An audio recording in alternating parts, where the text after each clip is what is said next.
All flights in and out of Gatwick, Britain's second busiest airport, have been suspended after 2 drones were seen flying near the runway. 10,000 passengers have been affected, with many facing long delays. Flights have been diverted as far away as Paris and Amsterdam. Gatwick has apologised for any inconvenience but said safety was its foremost priority.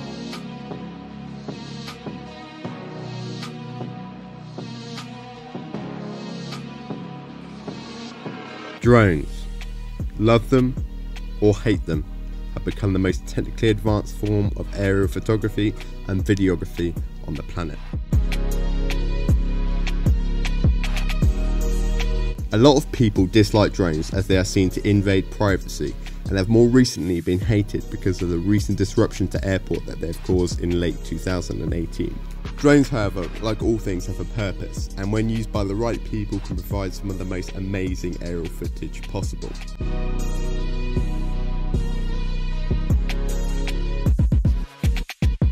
The first ever proper use of aerial photography was during World War I. The Allied forces would fly biplanes over with cameras attached to the side to take photos of enemy lines from above. This provided some valuable intel from a new angle, as they could now see where they should attack and where they shouldn't. Since then, a lot of filmmakers have been using helicopters to film from above. Helicopters are still used today and are very handy as they can hover, and most can stay airborne for over 90 minutes. The main hassle with using helicopters to film is that you have to have a pilot and cinematographer set up separately.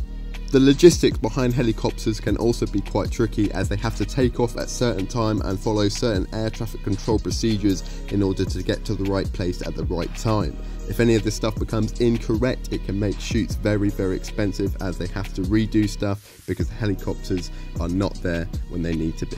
Helicopters are also massively expensive to operate, as fuel, maintenance, pilots and other air taxes and fees add up. They also legally can't fly as low as drones, which means getting tracking shots can be a lot more tricky. Nowadays, a lot of filmmakers use drones instead of helicopters, as they are cheaper, more easy to fly, they can get them up anywhere at any time pretty much. This makes them a lot more spontaneous than helicopters, as they can be up in the air within minutes. Modern drones also come with 4K Ultra HD cameras as standard, which makes the imagery absolutely amazing. The main brand for drones at the moment is DJI. Their newer drones are super easy to fly. They have GPS and all sorts of things, which keeps them still in the air. So if a big gust of wind comes along, it will know to counteract that, so it will stay absolutely still. New drones can physically fly themselves, meaning that if they become disconnected, they will return to the point that they took off from. Along with being able to fly for over 30 minutes and having a lot of high-tech features,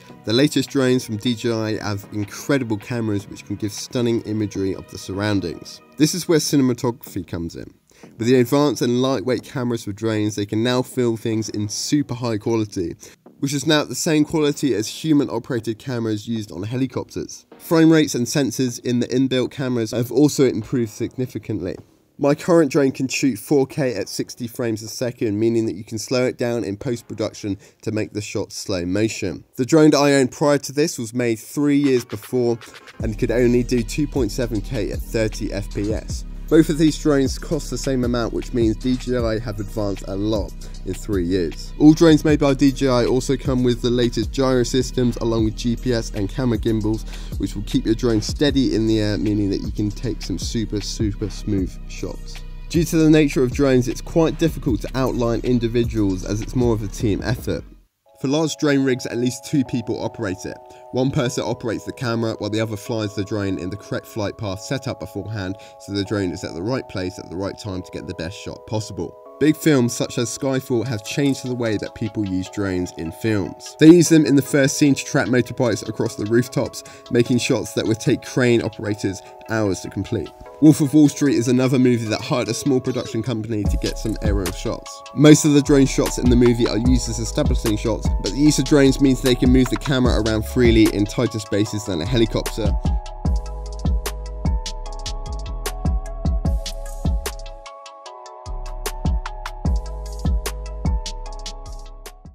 So I've featured a lot of my own drone footage so far in this video. This is some that I've edited down to some music. So I've taken one location and one song from one day and I've mixed it all together and kind of cut it to the beat of the music so it all flows nicely.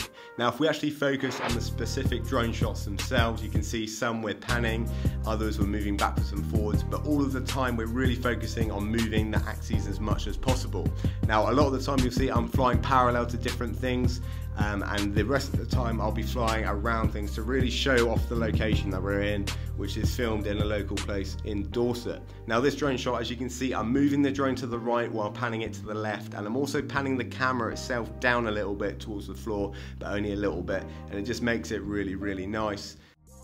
So this was another video that I did of one of my friend's cars. I was actually sat in the front seat while flying my drone, and it made it a little bit weird because obviously I was moving and seeing myself at the same time, which was a bit off-putting, but I managed to do it. I managed to get some nice sleek shots with me sat in the car, and yeah, basically with this drone video I don't think I got my drone close enough to the car a lot of the time, but it really did incorporate those nice surroundings. You kind of win and lose both ways, but I guess if you're focusing more on the car you should get a lot closer to it, which I did later on in the video.